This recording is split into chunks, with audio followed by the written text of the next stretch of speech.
स्थानम के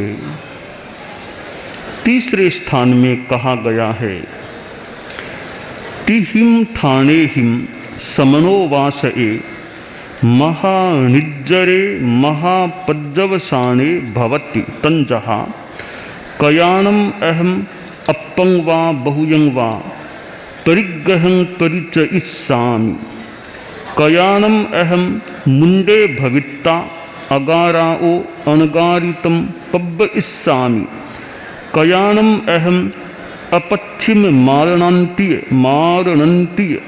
संलेहना झूषणा झूषिते भट्टपान परिया इक्षिते पाओवगते कालम अनवकंखमाणे विहरिष्यामि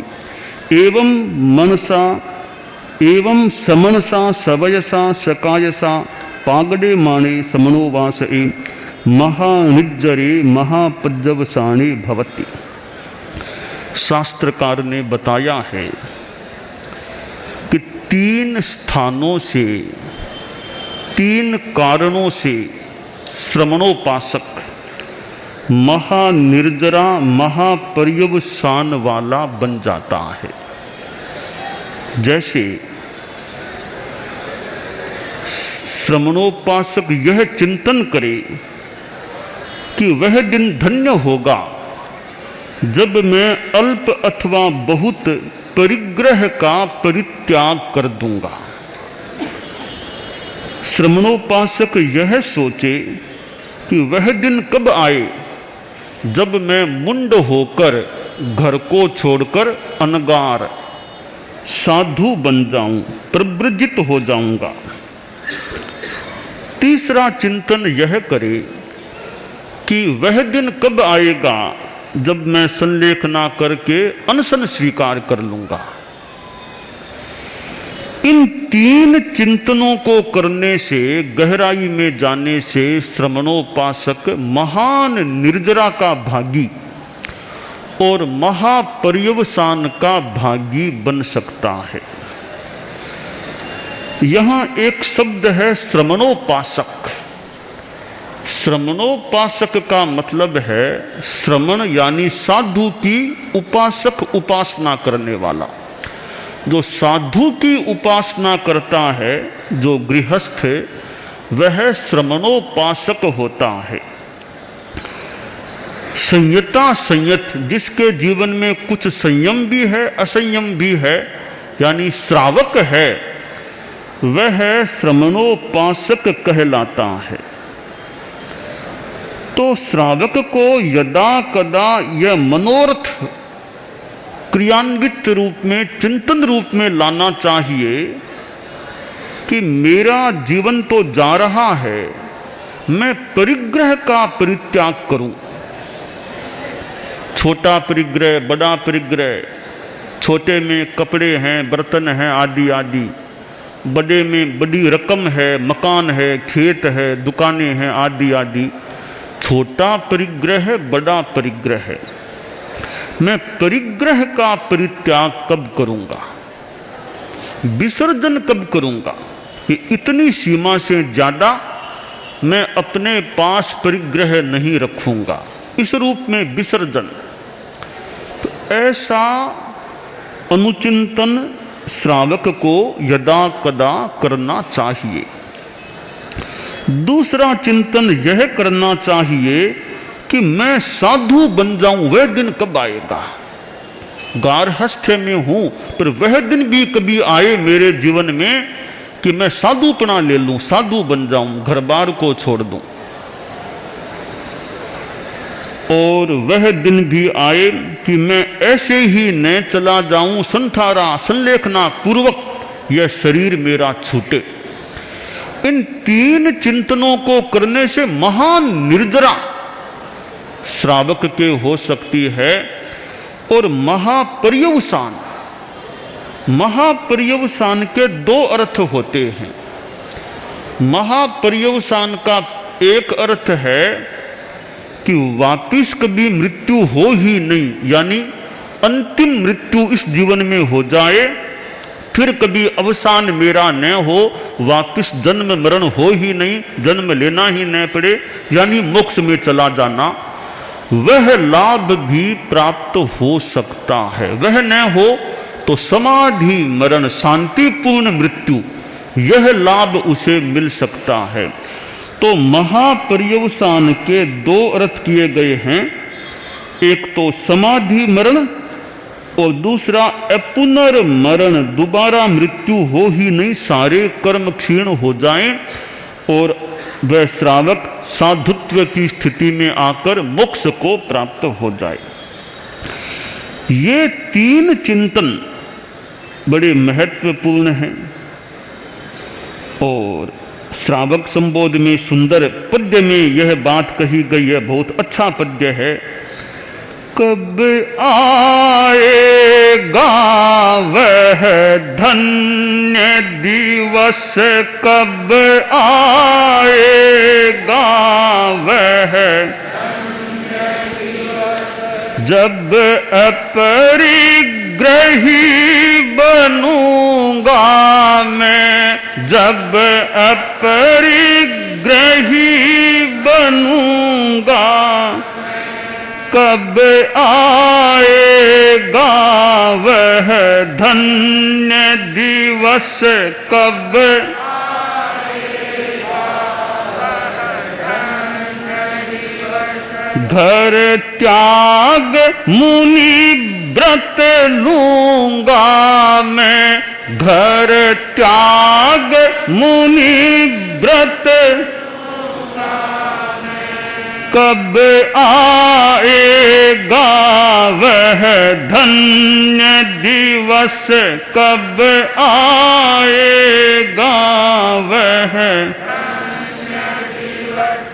अनशन आमरण करूंगा मैं, अनशन आमरण करूंगा मैं।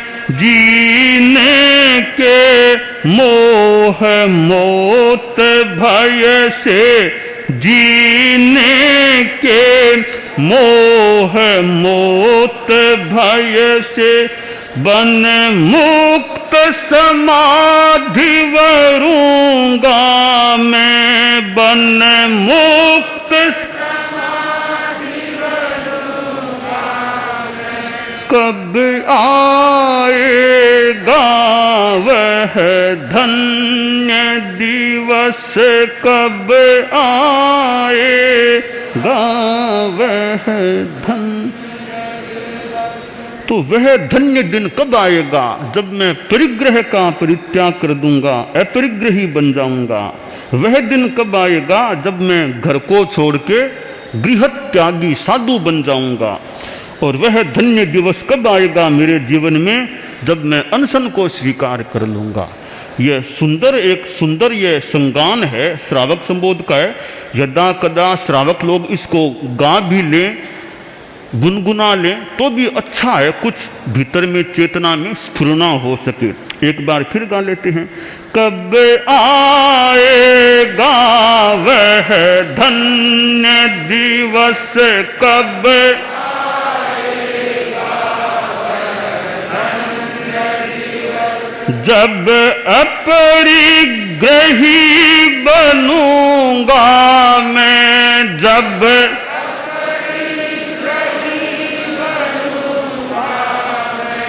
कब आएगा वह धन्य दिवस। घर त्याग मुनि व्रत लूंगा मैं, घर त्याग मुनि व्रत। कब आएगा वह धन्य दिवस। अनशन आमरण करूंगा मैं, अनशन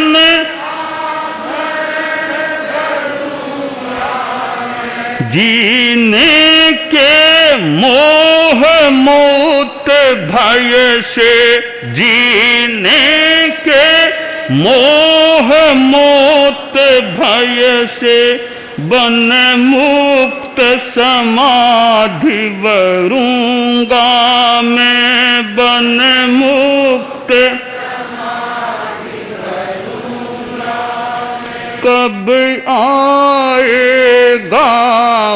वह धन। तो यह जो संगान है छोटा सा, श्रावक श्राविकाएं यदा कदा इसको गुनगुनाएं, स्मरण करें, गाएं और भीतर में वैसी चिंतन धारा भी चले तो वो महानिर्जरा महापर्यवसान की दिशा में गति हो सकती है। भगवान महावीर के 10 प्रमुख श्रावक थे, 10 उनके प्रमुख खास श्रावक थे। उनमें पहला नाम है आनंद श्रावक का। तो ये 3 जो मनोरथ हैं, आनंद श्रावक ने भी अनशन किया था। तो आनंद श्रावक वाणिज्य ग्राम के कोलाग सन्निवेश में रहने वाला एक किसान था। आनंद श्रावक किसान था। उसके पास संपदा अच्छी थी, 12 करोड़ तो स्वर्ण मुद्राएं उसके पास थी, 40,000 गायें, 40,000 गायें, इतना गोकुल कह दें, 40,000 गायें उसके पास थी। भगवान महावीर के संपर्क में आया, प्रभु महावीर का प्रवचन सुना और उसके मन में निर्ग्रंथ प्रवचन के प्रति श्रद्धा हो गई और भगवान महावीर के पास श्रावक के व्रत स्वीकार कर लिए। फिर उचित अवसर देखकर श्रावक की 11 प्रतिमाएं हैं, दर्शन प्रतिमा, व्रत प्रतिमा आदि आदि, एक एक करके 11 प्रतिमाओं की भी साधना की। फिर जीवन में लगा अब तो शरीर की स्थिति ऐसी है तो अनशन करना चाहिए। तो उसने संथारा ले लिया, अनशन भी कर लिया और अनशन में उसे अवधि ज्ञान हो गया, अतीन्द्रिय ज्ञान, अवधि ज्ञान हो गया। उन्हीं दिनों वाणिज्य ग्राम के दूती पलाश चैत्य में भगवान महावीर का आगमन हुआ। उस दिन गणधर गौतम, भगवान महावीर के प्रमुख शिष्य, उनके 2 दिनों की तपस्या का, बेले का पालने का दिन था। तो वे भिक्षा के लिए नगर में गए। लोगों के मुंह से सुना कि आनंद श्रावक तो संथारे में है। तो गौतम स्वामी ने सोचा मैं भी जाऊं, दर्शन दे दूं, धार्मिक संबल भी दे दूं, जो भी। तो वे दर्शन देने के लिए आनंद श्रावक जिस पौषधशाला में था अनशनस्थ, वहां पधारे। आनंद ने देखा गौतम स्वामी पधारे, बहुत प्रसन्न हुआ कि आपके दर्शन मुझे प्राप्त हो गए। आनंद बोला कि मुनिप्रवर, मैं शारीरिक अक्षमता की स्थिति में हूं, तो आपके निकट आकर तो मैं बंधन नहीं कर सकता। आप कृपा कर मेरे निकट पधार जाओ तो मैं आपके चरणों का बंधन कर लूं। मैं तो अक्षम हूं चलने फिरने में। गौतम स्वामी उसके पास पधार गए और आनंद ने 3 बार मस्तक झुकाकर उनके चरणों में बंधन किया, नमस्कार किया। फिर बोला, एक मेरी जिज्ञासा आपसे है मुनिप्रवर, कि गृहस्थ को गृहवास में रहते हुए अवधि ज्ञान हो सकता है क्या? गौतम स्वामी ने कहा भी अवधि ज्ञान तो हो सकता है, गृहस्थ को भी हो सकता है।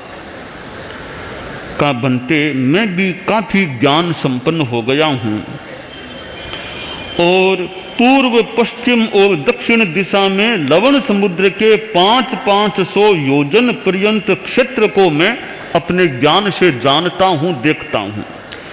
उत्तर दिशा में चुल्ल हिमवंत बवसदर पर्वत पर्यंत क्षेत्र को मैं जानता देखता हूं। ऊर्ध्व दिशा में सौधर्म कल्प पहले देवलोक तक मैं जानता हूं, देखता हूं। और नीचे में रत्न प्रभा पृथ्वी के लोलुयच्युत जो भी नरकावास पर्यंत क्षेत्र को मैं जानता देखता हूं। गौतम ने यह बात सुनी कि क्या बात कहते हो आनंद, इतना बड़ा अवधि ज्ञान गृहस्थ को हो नहीं सकता। तुम देखो संथारे में हो, तुम झूठ बोले हो, तुम मृषा बोले हो, तुमको इसका प्रायश्चित आलोचन स्वीकार करना चाहिए। तुम संथारे में होकर के असत्य बात तुम बोल रहे हो। इतना बड़ा अवधि ज्ञान हो नहीं सकता गृहस्थ को। आनंद बोला मुनि प्रवर, जिन शासन में सत्य बोलने वाले को प्रायश्चित आता है या और किसी को आता है? क्या सत्य बोलने वाले को भी प्रायश्चित आता है क्या जिन शासन में? का नहीं नहीं, सत्यवादी को तो सत्य बोलने का प्रायश्चित नहीं आता है। तब आनंद बोला कि मुनि प्रवर, तब तो प्रायश्चित आपको ही करना चाहिए, मुझे नहीं। आलोचना प्रायश्चित आपको ही लेना चाहिए, मुझे लेने की जरूरत नहीं है। यह बात सुनी तो गौतम स्वामी संदिग्ध हो गई कि मैंने कोई गलत बात कर दी है क्या। वे सीधे भगवान महावीर के पास गए और सारी घटना सुनाई। ऐसे ऐसे मैं आनंद के पास गया, यह मेरी उनसे बात हुई। तो गौतम बोले, भगवान, जो अवधि ज्ञान के बारे में मेरी बात हुई है आनंद श्रावक से, आप यह फरमाएं कि प्रायश्चित का भागी मैं हूं या आनंद है। भगवान महावीर ने कहा, गौतम, प्रायश्चित तो तुम्हें ही आना चाहिए, तुम भागी हो प्रायश्चित के। आनंद ने सही कहा है, उसको इतना बड़ा अवधि ज्ञान हो गया है, तुमने उसका प्रतिवाद किया, वह तुमने गलत किया है। कि तैत भगवान, अब क्या करूं? क्या करो? वापिस जाओ आनंद के पास, उससे क्षमा याचना करो, तुमने गलत बात कही है। गौतम स्वामी वापिस आनंद की पौषधशाला में पहुंचते हैं और कहा, आनंद, तुम्हारी बात सही है, भगवान से कन्फर्म हो गया है सारा कि तुम्हें इतना बड़ा अवधि ज्ञान हुआ है। मैंने जो प्रतिवाद किया था तो मैं दोष का भागी बन गया हूं, मैं तुमसे क्षमा याचना करता हूं, मैंने तुमको वह बात कह दी थी, गलत बात कह दी थी। आनंद तो नतमस्तक हो गया कि मुनि प्रवर, आपकी उदारता है कि आप क्षमा याचना के लिए वापिस मेरे पास पधारे हो। 1 महीने का अनशन आनंद को आया। 1 महीने का अनशन संपन्न कर वह प्रथम स्वर्ग, प्रथम देवलोक में जाकर के पैदा हुआ। उसका श्रावक जीवन काल 20 वर्ष का रहा। तो यह एक श्रावक का थोड़ा सा विवरण है आनंद श्रावक का, कि अनशन श्रावक करने की भावना रखे और अनशन में किसी किसी को अवधि ज्ञान भी पैदा हो सकता है। तो श्रावक के लिए ये 3 महत्वपूर्ण चिंतन की बातें बताई गई हैं। संथारा सीधा न हो सके तो संलेखना पहले करनी चाहिए, अनशन की तैयारी। और अनशन की तैयारी 12 वर्षों तक की हो सकती है, लगभग 12 वर्षों तक। एक उत्तराध्ययन सूत्र में उसकी संक्षेप में विधि बताई गई है कि पहले 4 वर्ष जैसे बिगड़ छोड़ो या आयम्बिल, ऐसा करो, करीब करीब 12 वर्षों तक की संलेखना, यह उत्कृष्ट संलेखना है। मध्यम संलेखना 1 वर्ष की हो सकती है, जघन्य संलेखना 6 महीनों की हो सकती है। तो इस प्रकार श्रावक भी पहले, संथारे से पहले संलेखना कर सकता है। अनशन की पूर्व तैयारी चाहे 6 महीने की भी करे और बाकी जैसे अनुकूलता हो वैसे करे, यानी अनशन की भावना रखे और संलेखना भी करके। संलेखना का मतलब छीलना, कृश करना। कृश किसको करना? आहार की कमी करके शरीर को भी कृश कर देना, यह द्रव्य संलेखना है। और कषाय को कृश कर देना, कषाय को कमजोर कर देना, यह भाव संलेखना हो जाती है। तो शास्त्रकार ने 3 बातें बताई हैं। 3 प्रकार के अनुचिंतनों से श्रावक महान निर्जरा और महापर्यवसान का भागी बन सकता है। और जिसे श्रावकत्व प्राप्त हो जाता है उसके लिए तो बड़ी महत्वपूर्ण बात है, दुनिया के कितने कितने लोगों से वह बड़ा बन जाता है। यानी श्रावक अपने आप में पदवी है और अध्यात्म की पदवी है। पंचम गुणस्थान में व्यक्ति आ जाता है श्रावक होने वाला, तो श्रावक को अपने श्रावकत्व को निखारने का प्रयास करते रहना चाहिए और अपने जीवन में त्याग संयम को बढ़ाने का। और यह भावना कभी मुझे साधुपन आ जाए, मुझे नहीं आए तो साथ में इतना और जोड़ दें, मेरे परिवार में तो किसी को आ जाए, मेरे परिवार में भी किसी को दीक्षा आ जाए, मैं उसको दीक्षा दिलाने में भी सहयोगी बन जाऊं तो भी मेरे लिए अच्छी बात हो सकती है। तो यूं अच्छे मनोरथों चिंतनों से महानिर्जरा महापर्यवसान का भागी इन 3 स्थानों से श्रावक बन सकता है।